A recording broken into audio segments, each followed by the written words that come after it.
വൈവിധ്യത്തിന്റെയും സഹവർത്തിത്വത്തിന്റെയും മനോഹര സാക്ഷിയാണ് ജൂ സ്ട്രീറ്റ്.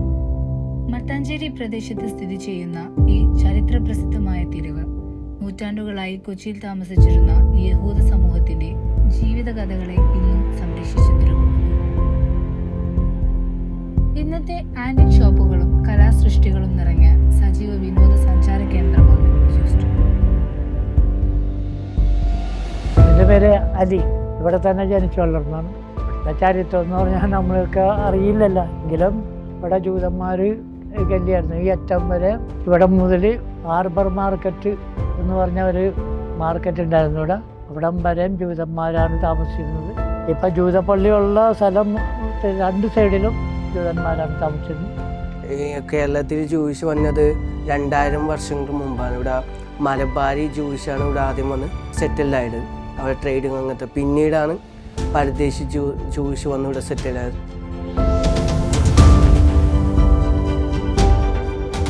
അപ്പുറത്ത് ഇസ്രയേലിൻ്റെ യൂതത്തെരുവ്. അവിടെ വെളുത്ത യൂതനുമുണ്ട്, കറുത്ത യൂതനുമുണ്ട്. എന്നാൽ ഇസ്രയേലി വർഗത്തിൽപ്പെട്ടവരാണ് അവർ. അവർക്കിടയിൽ ജൂ ടോൺ കംപ്ലീറ്റ് അവർക്കിടെ അണ്ടർസ്റ്റാൻഡിങ് ആയിരുന്നു. നേരത്തെ ഇവിടുത്തെ എല്ലാ ഭരണവും എസ്കോഡർ എന്ന് പറഞ്ഞ ഒരു യൂതൻ്റെ കയ്യിലായിരുന്നു.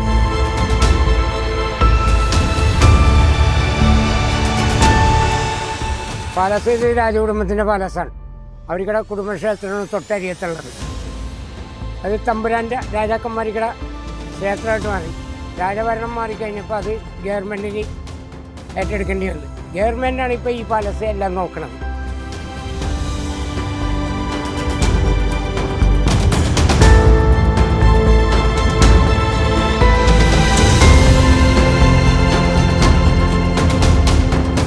രാജാക്കന്മാർ ഭരണകാലത്ത് ഇവരൊക്കെ ഫ്രീ ആയിട്ട് കൊടുത്ത സ്ഥലങ്ങളാണ്. തകിടയിലാണ് ആധാരം. ഇത് യൂതന് കൈമാറാൻ പാടില്ല പ്രത്യേകം. പക്ഷെ ഇപ്പം ഒരുമാനപ്പെട്ട യൂതനൊക്കെ പോയിട്ട് യൂതൻ വിറ്റിട്ടാണ് പോയിരിക്കുന്നത്. 10-46 യൂതന്മാരുണ്ടായിരുന്നു. എല്ലാം പോയി. ഇപ്പം നിലവിൽ ലാസ്റ്റായിട്ട് ഒരാളും കൂടി ഉണ്ട് ഈ ജൂ സ്ട്രീറ്റിൽ. എറണാകുളം സിറ്റിയിലുണ്ട് 13-14 പേര്. അത് മലബാരി ജൂഷാണ്. ഇവിടെ പരദേശി ജൂതന്മാരാണ്. 1568 നിർമ്മിതമായ പരദേശി സിനഗോഗ് ജൂ സ്ട്രീറ്റിന്റെ അഭിമാനമായി ഇന്നും നിലകൊള്ളുന്നു. നീല വെളുത്ത ചൈനീസ് ടൈലുകളും പഴമ നിറഞ്ഞ വെങ്കല വിളക്കുകളും കയ്യെഴുത്ത് തോറ സ്ട്രോളുകളും ഈ സിനഗോഗിന്റെ സവിശേഷതകളാണ്. ഇവിടെ യഹൂദരുടെ ജനന പരമ്പരയിൽ സംഭവിച്ച ചരിത്രങ്ങൾ വിശദീകരിക്കുന്ന ചിത്രങ്ങളും അതുപോലെ ഇവർ കൊച്ചിയിലോട്ട് വന്നതിൻ്റെയും തിരുവിതാംകൂർ രാജാവുമായുള്ള ബന്ധം കാണിച്ചു തരുന്ന ഒരുപാട് ചിത്രങ്ങളും അവിടെ പ്രദർശിപ്പിച്ചിട്ടുണ്ട്. സിനഗോഗ് 450 വർഷം മേലെ പഴക്കമുള്ള പള്ളിയാണ്.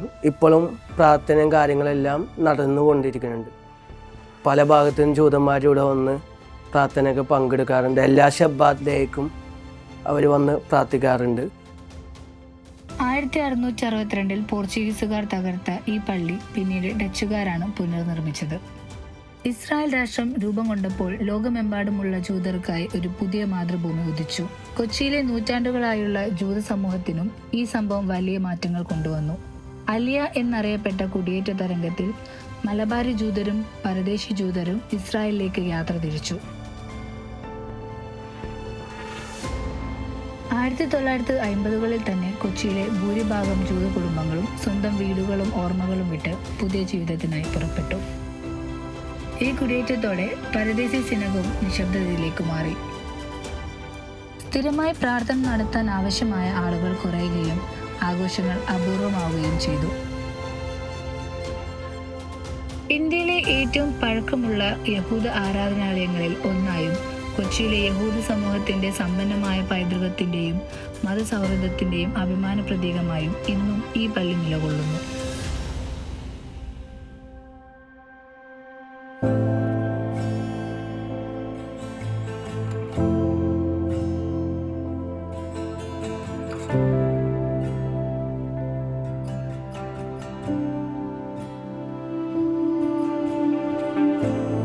എൻ്റെ പേര് ഷിയാസ്. ഞാനും ഈ ഫാമിലിയായിട്ട് റിലേറ്റഡ് ആണ്. ഇത് സാറാക്കോൻ ഇന്ത്യയിലെ കൊച്ചിയിൽ ജനിച്ചുള്ള ജൂത മുത്തശ്ശിയാണ്. ഇവിടുത്തെ ആൻറ്റിൻ്റെ വീടും ഷോപ്പും കൂടിയാണ്.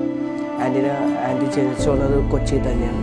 1944 ആൻറ്റീനെ ഇങ്ങോട്ടേക്ക് കെട്ടിക്കൊണ്ടത്. 1950 ആൻറ്റി എംബ്രോയ്ഡറി ഷോപ്പൊക്കെ തുടങ്ങിയത്. ഇപ്പോൾ ജൂഷിൻ്റെ എംബ്രോയ്ഡറിയും അതേപോലെ കോൺവെൻറ്റ് എംബ്രോയ്ഡറി വർക്ക്സൊക്കെ ആൻറ്റി ചെയ്തത്. ഭയങ്കര എക്സ്പേർട്ടാണ് എംബ്രോയ്ഡറി ചെയ്യാൻ. 6 വർഷമായി 2019 ആൻറ്റി മരിക്കണം. 96 വയസ്സിലാണ് ഇവിടുത്തെ ഏറ്റവും പ്രായം കൂടിയ ജൂത മുത്തശ്ശൻ. ഞങ്ങളെങ്ങനെ കണക്ഷൻ വെച്ചാൽ എൻ്റെ വാപ്പയുടെ 13 വയസ്സിൽ വന്ന ഈ സ്ട്രീറ്റിൽ പോസ്റ്റ് കാർഡും സ്പൈസും വിൽക്കാനായിട്ട്. അങ്ങനെ ആൻറ്റീൻ്റെ ഹസ്ബൻഡായിട്ട് ഭയങ്കരമായിട്ട് കണക്ഷൻ ഉണ്ടായ കമ്പനി. ഒരു ദിവസം അങ്കിള് പൈസയൊക്കെ ഏൽപ്പിച്ച് സാധനങ്ങൾ മേടിക്കാൻ പറയും. അങ്ങനെ സാധനങ്ങൾ പൈസ ഏൽപ്പിച്ച് തിരിച്ച് കൊടുക്കുമ്പോൾ അങ്കിൾക്ക് വിശ്വാസവും ട്രസ്റ്റും വന്നു തുടങ്ങി. അങ്ങനെ ഭയങ്കരമായിട്ട് അടുപ്പം തുടങ്ങി, ഭയങ്കരമായിട്ട് കണക്ഷൻ ഉണ്ടായി. ഒരു ദിവസം ഇവിടുത്തെ ഗോഡൗണിലൊക്കെ ആയപ്പോൾ സാധനങ്ങൾ ഇറക്കാൻ പറ്റാണ്ട് വിഷമിച്ച് കണ്ട്. അത് അങ്കിള് അവിടെ ഒരു ജനലിലൂടെ നോക്കിയിരിക്കണ്ടായിരുന്നു. അപ്പോൾ ഈവനിങ് ആയപ്പോൾ പോയി ചോദിച്ച് കാര്യങ്ങൾ എന്താണെന്നൊക്കെ. അപ്പോൾ പാപ്പ കാര്യങ്ങൾ ഇങ്ങനെയെന്ന് പറഞ്ഞപ്പോൾ തിങ്കളാഴ്ച വന്ന സാധനങ്ങൾ ഈ കച്ചവടം വെച്ചോളാൻ പറഞ്ഞു. ഈ റൂമിലേക്ക് ഈ റൂമിലേക്ക് കയറാൻ പറഞ്ഞു. ആൻറ്റി പെട്ടെന്ന് ഒന്ന് ഷൗട്ട് ചെയ്ത് ഗെറ്റ് ലോസ് ഒന്ന് ഇറക്കി വിട്ടു. ഭയങ്കര ബോൾഡായിട്ടുള്ള ലേഡിയാണ് ആൻറ്റി. പിന്നെ ആൻറ്റി അങ്കിളും ആർഗ്യുമെൻ്റ് ഇവിടെ വെക്കാൻ വേണ്ടി അവസാനം വെപ്പിച്ച് എനിക്ക് ഒട്ടും ഇഷ്ടമില്ലായിരുന്നു. പിന്നെ പതിയെ ഇഷ്ടപ്പെടാൻ തുടങ്ങി.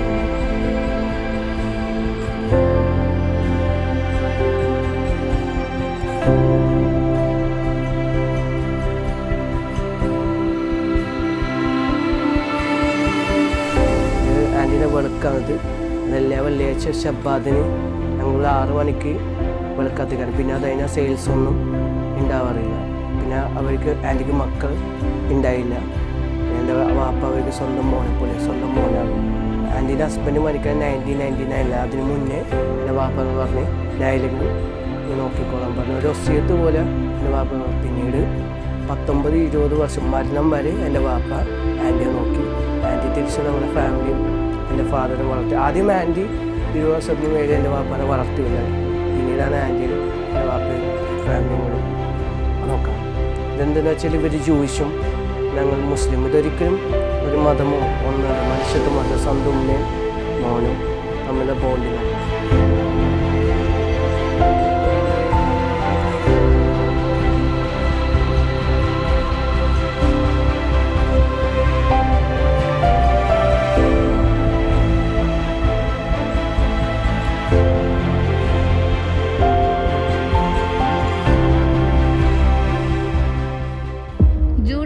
തെരുവുകളും പഴയ കെട്ടിടങ്ങളും ആന്റിക് ഷോപ്പുകളും ഇന്നും പഴമയുടെ ശൈലി സൂക്ഷിച്ചിരുന്നു. കൈത്തറി കടകൾ, പുരാതന വസ്തുക്കളുടെ ശേഖരങ്ങൾ, ചെറുകിട വ്യാപാര സ്ഥാപനങ്ങൾ എല്ലാം കൂടി ഈ വീതിയെ ഒരു സാംസ്കാരിക പൈതൃക കേന്ദ്രമാക്കി മാറ്റുന്നു. അതുകൊണ്ട് തന്നെ ചരിത്ര അന്വേഷകരുടെ ഇഷ്ടപരദീസയാണ് ഇവിടം. പരമ്പരാഗതമായ ജൂത വ്യാപാരത്തിന്റെ ഈറ്റില്ലമായിരുന്ന ഇവിടം ഇന്ന് കാശ്മീരി വ്യാപാരികളുടെ കേന്ദ്രമാണ്.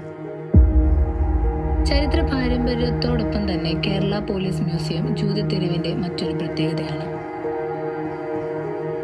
ഇന്ന് ഈ വീടുകളിൽ ചിലത് പുരാതന വസ്തുക്കളുടെ കടകളായി മാറിയിട്ടുണ്ട്. ചിലത് ഇന്നും പഴയ ഭാവം സൂക്ഷിച്ചു നിൽക്കുന്നു. എന്നാൽ അവയുടെ മതിലുകൾക്കുള്ളിൽ ഒരിക്കൽ ജീവിച്ചിരുന്ന ഒരു സമൂഹത്തിന്റെ ഓർമ്മകൾ ഇന്നും നിലനിൽക്കുന്നുണ്ട്. രാജൻ ശില്പിരാജ് എന്നാണ് അറിയപ്പെടുക.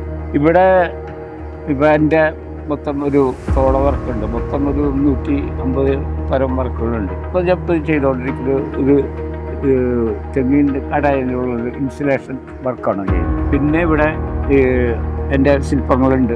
കല്ലിൻ്റെ വർക്കുകളും വുഡിൻ്റെ വർക്കുകളാണ്. അത് മൊത്തം എൻ്റെ വർക്കുകളാണ്. വിനോദസഞ്ചാരികൾക്കും ഗവേഷകർക്കും ഒരുപോലെ ആകർഷണ കേന്ദ്രമായ ജൂ സ്ട്രീറ്റ് കൊച്ചിയിലെ മതസൗഹൃദത്തിന്റെയും സാംസ്കാരിക വൈവിധ്യത്തിന്റെയും ജീവിച്ചിരിക്കുന്ന സാക്ഷ്യമാണ്. ഇന്ന് കൊച്ചിയിലെ ജൂത സമൂഹം വളരെ ചെറുതാണ്. പക്ഷെ അവരുടെ ചരിത്രം, വിശ്വാസം, സംസ്കാരം എല്ലാം ഈ മണ്ണിൽ നിന്നും ജീവിക്കുന്നു.